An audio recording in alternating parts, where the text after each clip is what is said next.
What's up, everybody? This is Chris Sarai bringing another edition of the Car Concierge Show, the show that helps with the buying, selling, maintaining, and repairing of your vehicle.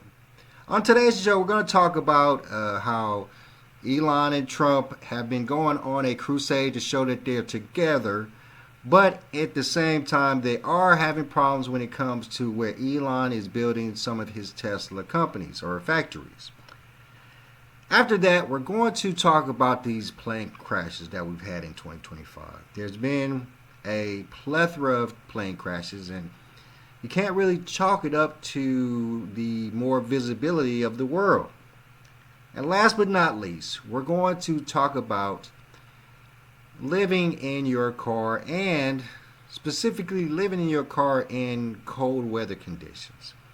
There's a lot of people in this world, a very, very lot of people in this world that do live in their cars. There's a lot of people that are homeless living in RVs. And in standard cases, it's very survivable, something you can definitely do.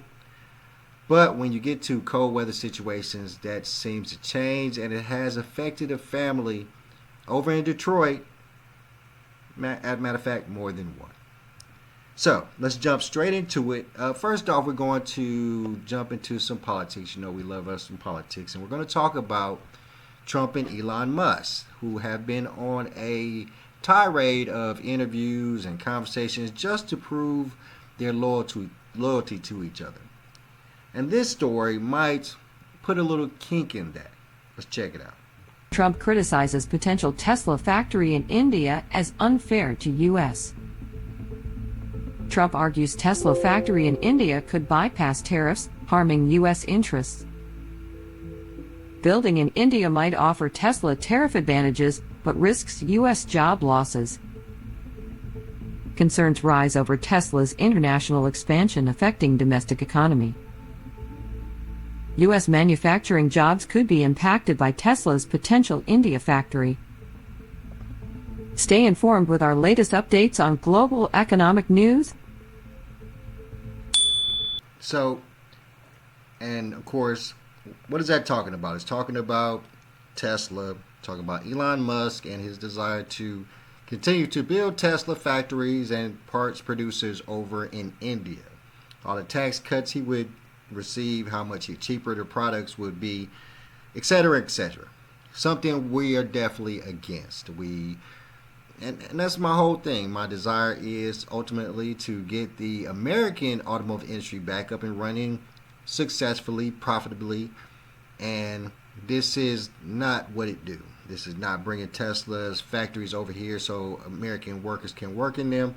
This is not putting American workers in a position where they can earn, or the American people could earn off of Tesla as Tesla is being sold to the American people. So I don't like this at all. This is not my thing. This is what I fight against completely. And I suspected that, we've already understood that Tesla has factories over in, China and other places. And just like most other U.S. automakers. So the hope and ideas that were predominantly put forth by Trump was the ideas that all these companies, all these automakers would start to bring their factories to America, bring their parts manufacturers to America, so we can benefit from it. And that's what the ultimate goal is. So I don't like this at all. I really truly believe that, Trump should do something about this, but of course, Elon Musk is deep into this Doge situation, trying to save money that way, and I'm all for that.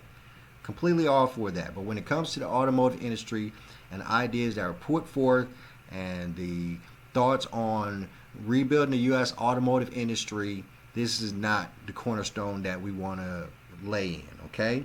So let's read the story, because it's going to be a little bit more informative. And of course, we're going to head over to Automotive News and read this story. I really love this picture, too. Look how he look at him. It's crazy. Trump says unfair to U.S. if Musk builds factory in India. And this is from Reuters News, and it's from February 19th, earlier today. President Donald Trump has said that if Tesla Inc. were to build a factory in India to circumvent that country's tariffs, it would be unfair to the U.S. in an interview with Fox News, which aired February 18th. So probably shot before that, because they went on a complete tirade of showing the world how together they are the last couple of days. So I'm assuming that this interview was done prior to that, and more than likely, part of the reason that they were doing that was because this interview is probably about to come out. Trump called out India's high duty on cars during Prime Minister Narendra Modi's visit to the U.S. last week, but agreed to work towards an early trade deal and resolve their standoff over tariffs. Tesla CEO Elon Musk has long criticized India for having import tariffs of around 100% on EVs, which protect local automakers such as Tata Motors, and the world's third largest automaker, where EV adoption is still at a nascent stage. Trump said it is possible for Musk to sell a car in the South Asian nation. It is impossible for Musk to sell a car in the South Asian nation. Every country in the world takes advantage of us, and they do it with tariffs. It is impossible to sell a car practically in, as an example, India, he said. India's government in March unveiled a new EV policy lowering import taxes substantially to 15% if a car maker invests at least $500 million and sets up a factory. Why can't we do that? Why can't we say that? Why are people so against us doing the exact same thing the India's government is doing? That's exactly what people should be doing. 15% if a car maker invests at least $500 million and sets up a factory. We've been paying these prices. See, that's what's crazy. The American people, the American automaker, has been paying these crazy bills and percentage situations to China and all these other countries forever. And why are we not doing it? Well, GM literally had to pay China, was it $5.3 billion because they didn't meet all of the factors that they had come to in agreements with GM using China to build products over there? $5 billion because they didn't meet a standard for the assistance that they were giving China because China was allowing them to build factories there. My thought is that if it's a process where, you know, they have to spend all this extra money paying these, you know, India and China and all this extra money to allow them to build their factories over there, allow them to use their workers to build their parts and cars. If you took that amount of money and then you like subtracted it from the amount of money that you're spending on building factories here and paying the American people to work in these factories, wouldn't that amount kind of almost be the same depending? You got to be doing some super duper slave labor over in China if it's not. It's crazy. Reuters reported that Tesla has selected locations for 2 showrooms in the Indian cities of New Delhi and Mumbai and posted job ads for 13 mid-level roles in India. It does not currently manufacture any vehicles in India. That's crazy. Already vying for jobs in a place that you don't even manufacture vehicles at? Sound like you got some stuff in the works. Trump said it would be unfair to the U.S. if Musk did decide to build a factory there. Now, if he builds the factory in India, that's okay, but that's unfair to us. It's very unfair, Trump said in the interview. India's foreign ministry did not immediately respond to a request for comment. Trump's plan for reciprocal tariffs on every country that taxes U.S. imports have raised the risk of a global trade war with American friends and foes. And we do not care. We do not care. That's what I'm saying. We have been dealing with situations like this where we're paying other countries a certain amount of money to build factories there and for them to help us build our cars. And it just seems like that is an ultimate waste. And not on top of that, we literally are not even being able to sold U.S. vehicles in these places, but they are swarming our states with their cars. How is that fair? How is that amicable? How is that reciprocal? China, India, they all have certain parameters before they can even allow these cars on their streets, on their roads. They emphasize to their people that their people need to buy the cars that are made in their country. They emphasize that. Dang near punish it. What tariffs are. You want to buy this American car, you're going to pay double what it costs. Because we buy Chinese cars here. It's just crazy, crazy stuff. We know for a fact that the American people, the American country, U.S. has been getting over specifically by these other countries' automakers for years. The countries have been putting up major stipulations, major tariffs on us to stop us from getting our vehicles over there to make profit from them. And at the same time, we haven't done anything to stop them from bringing their cars over. Now we have. Got the Biden situation where he started with his tariffs before he left office, and then Trump has just kept it going. And it is a fantastic idea. It is the true way to make sure that we are not only growing when it comes to our U.S. automakers, but we are making sure that our U.S. automakers are profitable, at the very least profitable here in the U.S. And if we do these type of things, build a factory here like these cats, hey, you got to give us like $500 million, and you got to build a factory here so our people can work here. We need to do the exact same thing. We need to do the exact same thing here. That's the only way, man. Literally, I tell you what, I would not have any problem whatsoever if the cost for foreign cars went up significantly. Because if you kept the American cars, the cars that are made here in the U.S., at a certain price range to the point where the majority of people can't afford them, and all these other cars from other countries and stuff like that, their costs raised, of course, this is what tariffs are, and their costs raised, then it would just put the American people in that quandary on what's more important. Now, if you got the bread, you can buy anything you want to, knock yourself out. But we have to make sure that we make sure our U.S. dollars is spent in the U.S., provided to the U.S. people, and to support the U.S. people. All right, let's keep going. So let's talk about plane crashes. I myself did a lot of flying over last week. That's pretty much why.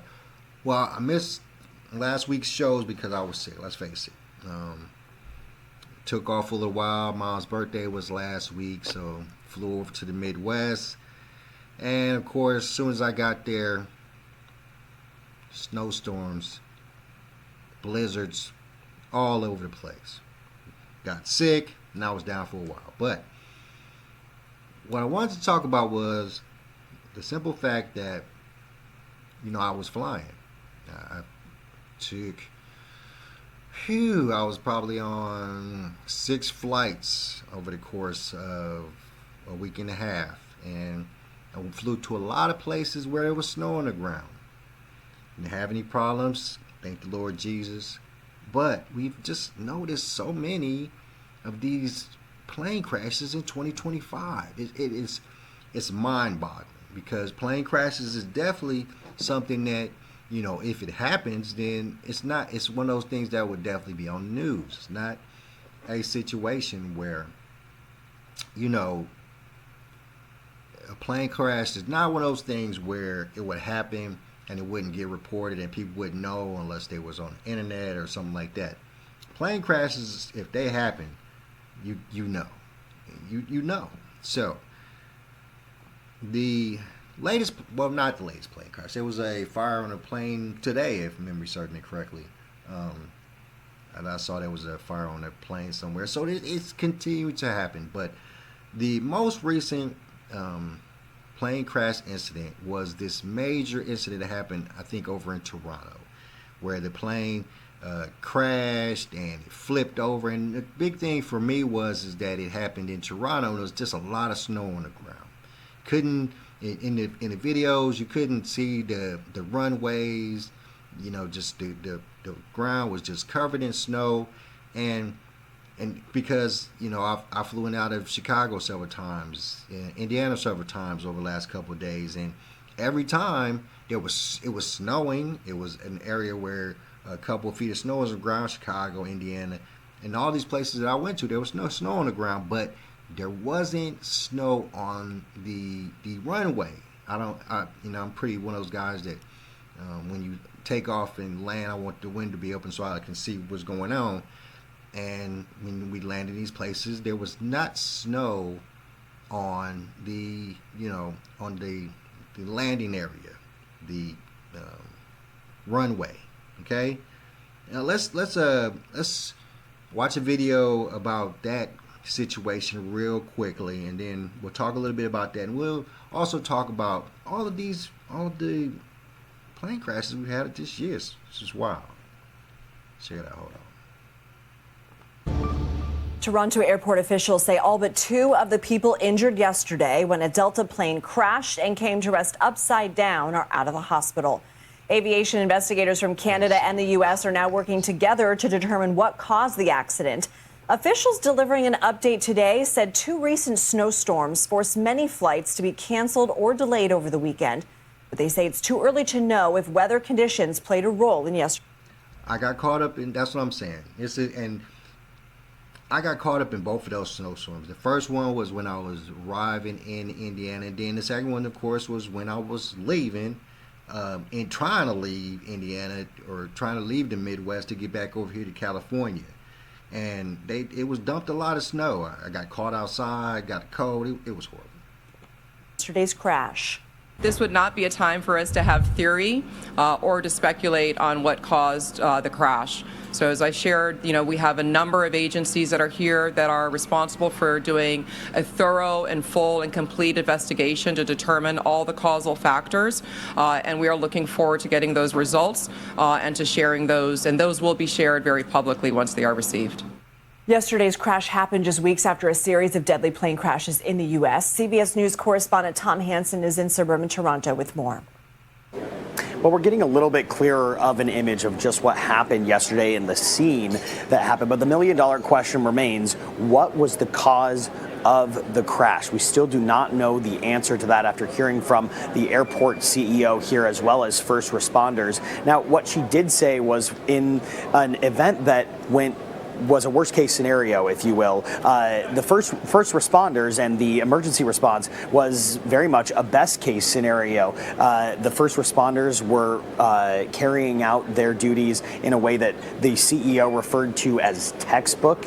They were quick in their response. They got people out of harm's way in a very challenging scene, given the fact that there was some nasty weather conditions, including strong wind gusts up to 37 miles an hour. Now, one of the conditions that they went on to describe in this press conference was the fact that there was jet fuel involved, which is highly flammable. And so when you saw that plane burst into a ball of flames, that easily could have been very catastrophic for the people on board. So responding in a timely manner was paramount in getting people out of harm's way safety. They also mentioned some of the nature of the injuries that have been reported. And while they were not potentially life-threatening, that doesn't mean they weren't serious. We're talking about back sprains, neck injuries, head injuries. When you think about the people who were suspended upside down, almost like a bat, and then having to detach themselves from the buckle of the plane, you're talking about people who were falling to the ground before they could evacuate and get out. But all in all, we still do not know what caused this crash. However, we do know the extent of the investigation, or we can get a clearer picture of that. They did say that the fuselage will remain on the runway at least for a couple days as they continue their investigation. Presumably, the fuselage will be removed once the investigation wraps up. For now, you look at, all right, can y'all see that? Look at this. Look at this. This is ice. Can y'all see that? These people literally landed this plane on ice. This is ice. This is snow-covered ice. So there's several reasons why this happened. Where the salt at? Where the dry ice, bro? Canada's tripping.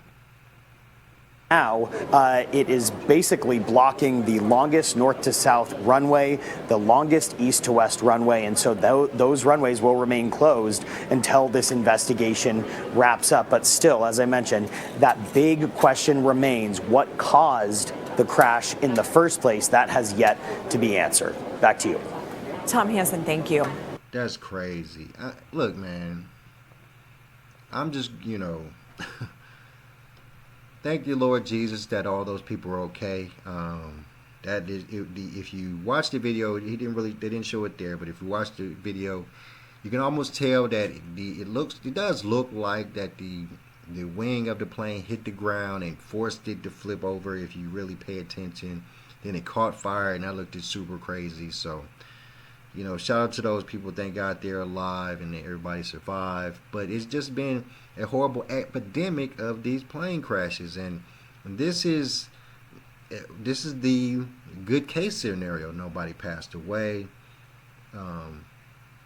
Everybody was able to walk away. But in this one, I really want to say that I really think that it has something to do with that airport, man. Look at that runway. That is just crazy to me. And that's what I was talking about prior to watching the video, was that, all this, and I'm a bougie flyer. I ain't gonna lie to you.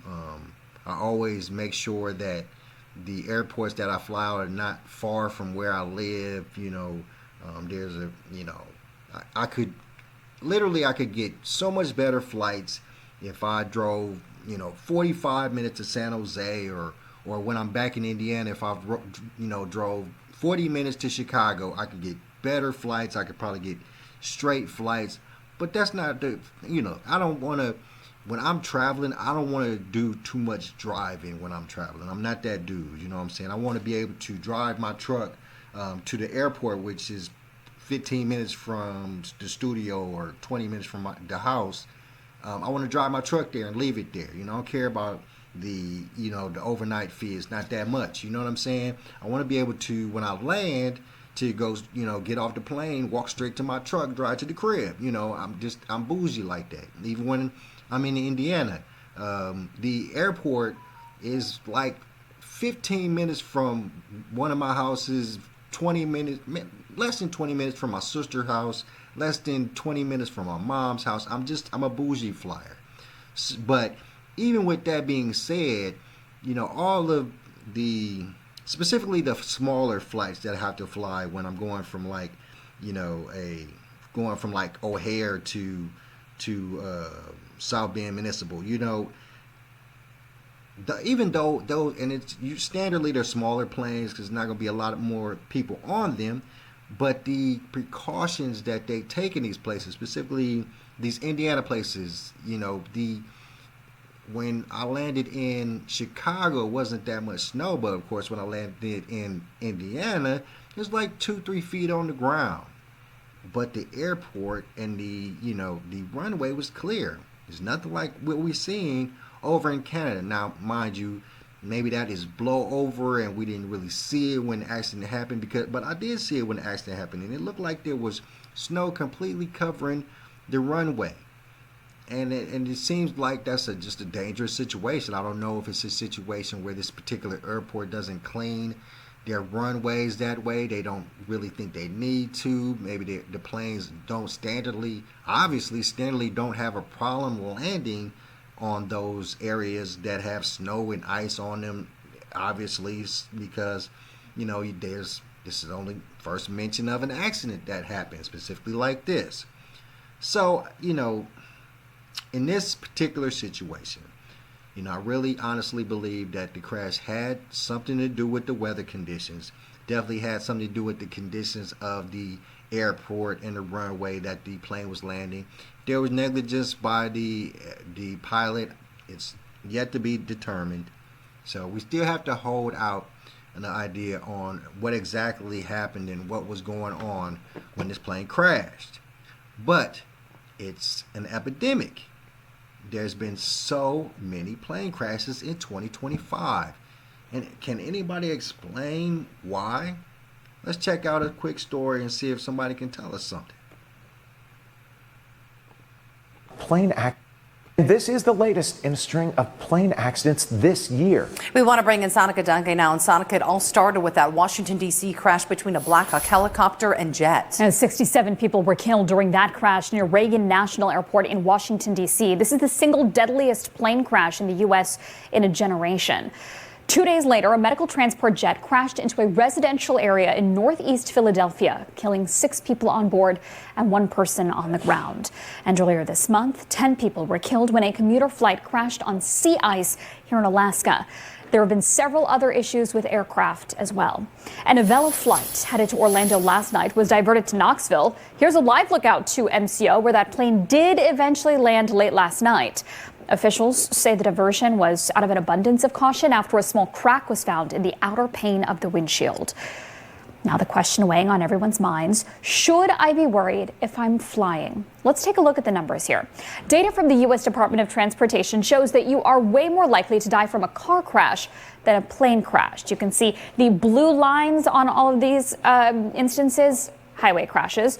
The red, which is very minimal there at the bottom, plane crashes. The difference here, so large, you really can't even see the bars for crashes that happened on planes, rail, or even other transportation. But if we zoom in further, this is what the data shows. Using the most recent data from 2022, 356 deaths happened on planes, one of those being via a U.S. air carrier.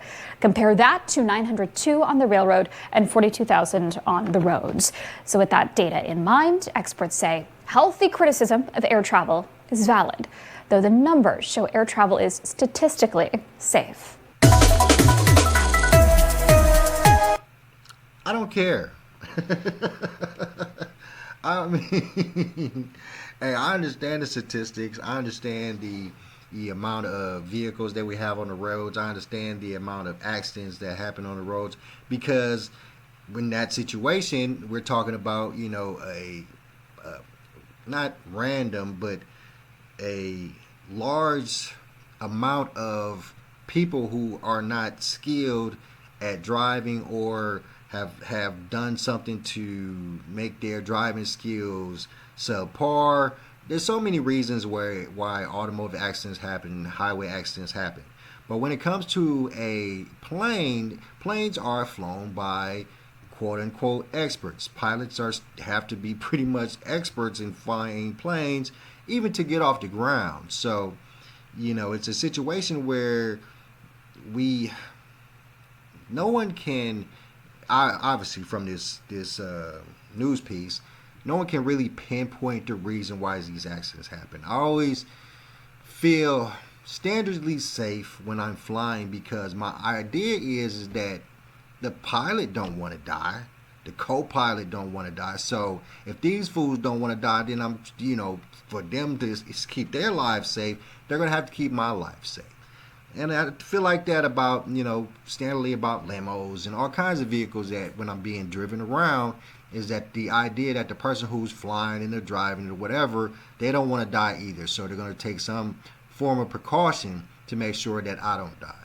And that's been my ultimate thought when I, you know, jump on a plane. But it's just a situation where we've had so many of these crashes, so many situations. Now, mind you, the biggest thing is that airplanes are flown by people, and people make mistakes. And obviously, from the statistics, a lot more people who drive vehicles, drive cars, make a lot more mistakes than pilots do. So I am going to say that, you know, it's let's chalk it up to a small form of coincidental when it comes to the amount of these crashes.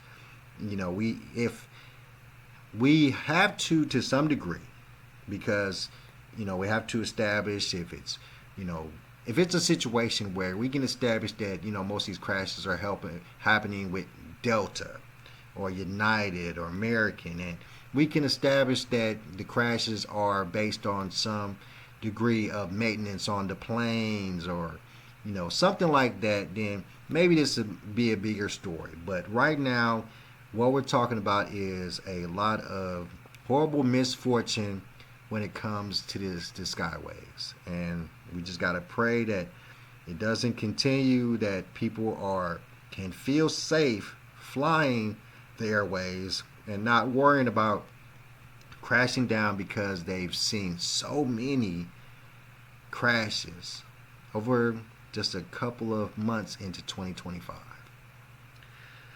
All right, so last but not least, we are going to talk about sleeping in cars. Specifically, we're going to talk about a situation that happened over in Detroit, a couple situations that happened over in Detroit, but one in particular where a couple of children passed away because they froze to death while they were homeless, sleeping in their vehicle.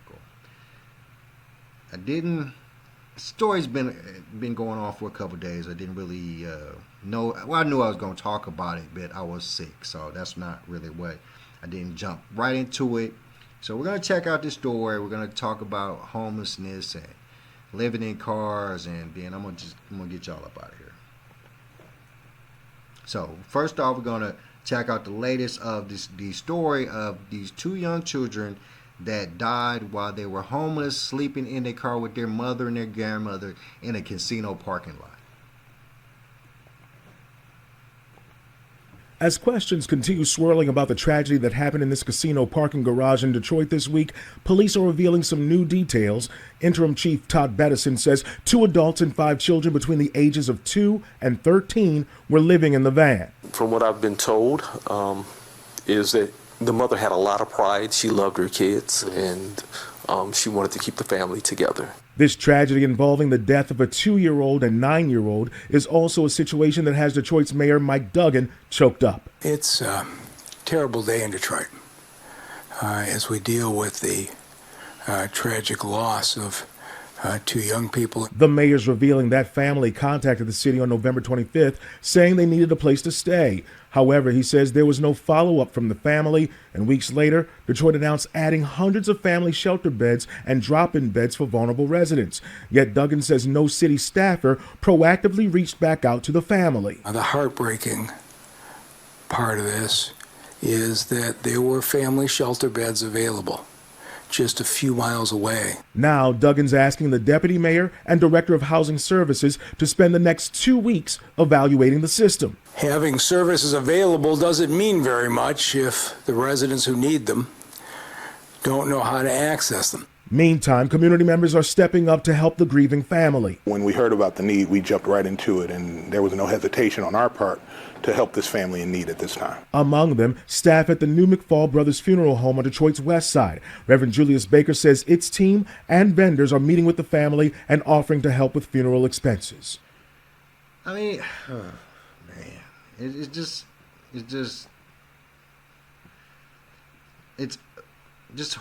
horrible. Okay, and it's a situation where,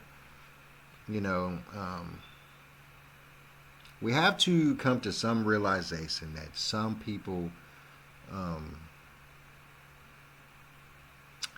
don't have the intelligence to do the right thing in the moment to make sure everybody's okay.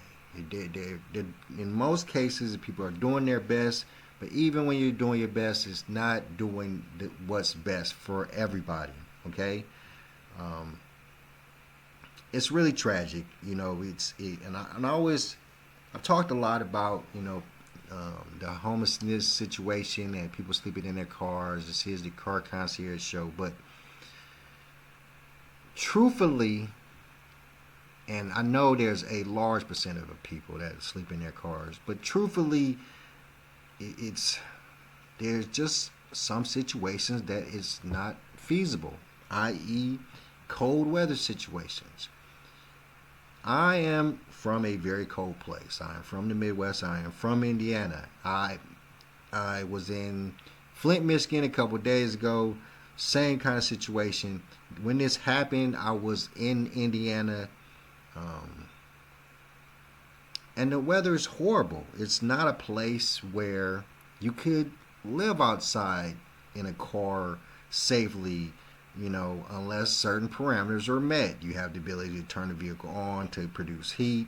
You have the ability to make sure that everybody in the car in the situation with you are okay and have the proper clothing and covers and all these things. And That's not what homelessness is. That's not what homelessness provides. You know, if you're homeless, you're lacking in pretty much everything. And at the top of that is a home or a roof over your head. And I get it. There's a lot of situations where people, you know, go homeless and have the necessity to live in their cars. But it's just, and it's not a big deal here in California.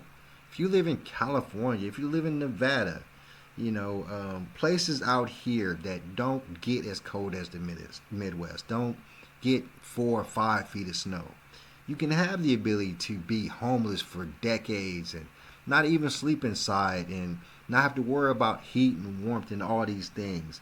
But that's not the case when you talk about the Midwest. That's not the case when you're talking about places that can get 3-4 feet of snow overnight. And, you know, roads are going to have black ice, and you truly are not going to have the ability to find shelter and food and things of that nature. I want to touch on a couple of things, because there was another case. There was a lady who died, froze to death in her car over in Kalamazoo, a place that I was at a couple of days ago. So let's check that story out and keep this going. Tonight, the issue of homelessness and available resources is front and center in Kalamazoo. That's after some residents called on city leaders to do more at last night's city commission meeting. And it follows the death of a woman found frozen in the backseat of a car. We first told you about that last week. News Channel 3's Mackenzie Decker spoke to Kalamazoo city officials about how they're making sure people have the resources they need, and especially in an emergency. The public comment section of Monday night's meeting lasted over an hour, each person voicing their concern for the homeless population in Kalamazoo, asking the city to do more. We have a neighbor that froze to death in our city. We should really be ashamed of ourselves. 54-year-old Tammy Christie found frozen and dead in the backseat of a car. She was homeless, known to leaders at the Kalamazoo Gospel Mission. Since her tragic death, residents like Drew Duncan calling on the city of Kalamazoo to do more to prevent this from happening again.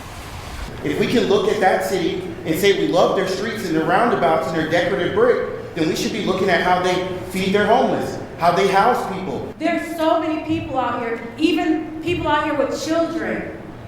So there needs to be something in place.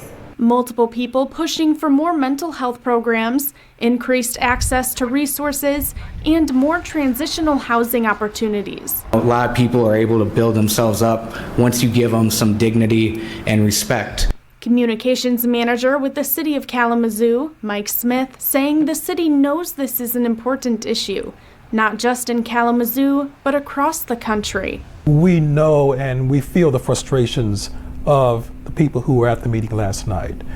We feel the same way, and we want to do all that we can to help the unhoused in the community. One way the city is working to combat the issue, providing funding and support for organizations. Since 2020, the city has invested more than $29 million in housing-related programs and initiatives.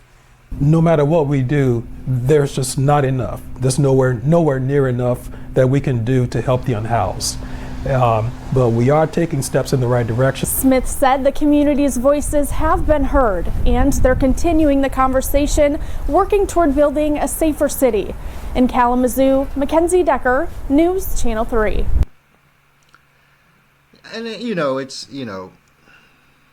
shout out to the zoo. I feel really sorry for that young lady. I have family over in Kalamazoo. I visit the zoo all the time when I go to Indiana. Have lots of fun there. But obviously, it's still, it's it's a cold place. It's that area of the Midwest it's just super cold. There's always snow on the ground. And of course, there's definitely lots of homeless just everywhere. There's lots of homeless everywhere. So the desire to help those people is paramount. The desire to make sure that they don't have to sleep in their cars and sleep in tents outside when there's 2, 3, 4 feet of snow on the ground is paramount. And, shout out to Kalamazoo for trying his best to help those people.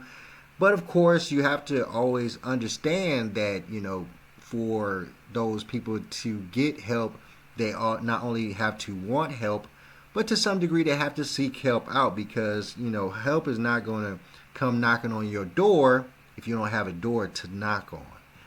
If you're just out in the streets and you're sleeping in cars, these are not things that people are arbitrarily going to know about you. They're not going to know that you're homeless. They're not going to know that you're sleeping in your car. And they're not going to know that you're hungry and destitute and all these situations. So you have to reach out to the world and let them know that you're having these problems so they can assist you. And that's what we have to do. We have to be the reaching hand. We have to make sure that everybody understands that the resources are available to get you out of your car, get you out of the streets, get you out these tents, so that you survive these cold winters. These winters are not designed for homeless people, specifically older homeless people who, it's a lot easier, not children, but of course a lot easier for adults and teenagers probably to survive in these type of situations than it is for toddlers and infants and older people, because of course that's what we see in here, is that some toddlers and young children passed away in the cold, and then somebody who was a little bit older, 56, that's kind of crazy, too close to a brother age, but we have to do everything in our power to make people understand that, we know that you're under hard times, but you have to put your pride aside to survive. You can't live in a world, or you can't stay in your car if it's out of gas and and it's negative 10 degrees outside and all you got is your jacket. That's definitely a recipe for a disaster, and we have to understand that I want to use this episode to make sure that people who are living in their car, specifically in these cold areas, that they understand that this is not the greatest of ideas. And obviously we know that tragedy can strike when these things are happening. So if you are one of those people that are living in a situation like that, please, if you have the ability, you have the fortitude, reach out to somebody who can assist you out of this situation. It is not, living in your car is not going away. Everybody's going to continue to do it. It's not a situation where I'm saying that you shouldn't do it when you're in that dire need. That's not what I'm saying. But what I'm saying is that you're in one of these situations. If you're in a situation where you're living in your car and it's in the weather is dropping below freezing and you're running out of gas and you're running out of ability to turn the heat on and keep yourself warm, and you don't have the proper things in your vehicle to survive a cold night, please push your pride to the side. Contact somebody to help you. Mayor Duggan is going to help you. People like Mayor Duggan over in Detroit are going to help you. There's people out there that's going to help you, and you need to reach out to them, because we don't want to see people unnecessarily dying in their cars because of the weather and because of homelessness. It's just too sad to believe it's happening, and we don't want it to continue. Alright guys, I'm going to let y'all get up out of here. I thought there was probably another video I wanted to show, but we already went over our time. And of course, it's a pleasure. It's good being back. Truly sorry I missed out on those 2 shows last week, but I was sick, bro. And then I had a brother sick, coughing, wheezing and junk, laying on the couch, drinking hot tea. It's horrible. But I'll be back, because I love Indiana. And please, like, share, subscribe. Check out my other videos. Hit me in the DMs if you have any questions. Cash at me if you like anything. We got to get a new camera. We're going to get a new computer system. We're going to get a new desk. We're going to build out the studio, put some stuff over there so we can start doing interviews. It's going up. It's going up. And I am your friend Chris Surratt, and I'll see you next time. Peace.